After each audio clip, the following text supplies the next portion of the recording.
Hier by die klein dorpie in Tekoa lees ek graag vir ons uit 2 Kronieke 20:20.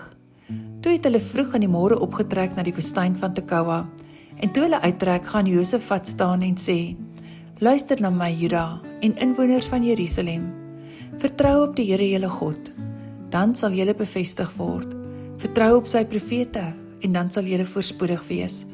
Tekoa was 'n baie klein dorpie in Juda, suid van Jerusalem en naby Bethlehem geleë.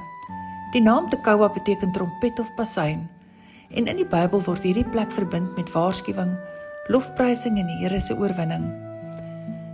In 2 Kronieke 20 staan koning Josafat voor 'n groot bedreiging. Die leers van Moab en Ammon het teen Juda opgetrek. Menslik gesproke was daar min hoop, maar die Here gee 'n ongewone opdrag. Juda moes nie op hulle eie krag staat maak nie, maar die Here met lof en aanbidding tegemoet gaan.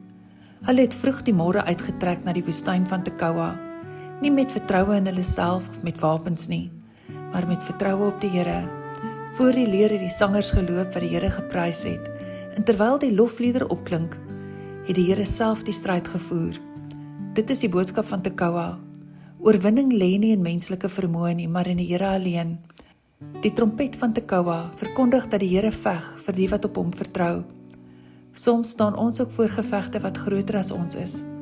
Bekommernisse, verliese, onsekerheid of swaar laste.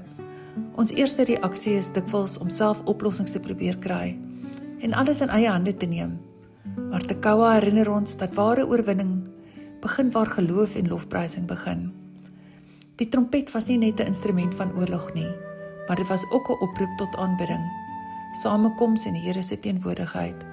Daarom wys Tekoa uiteindelik nie op menslike oorwinning nie, maar op die Here wat red.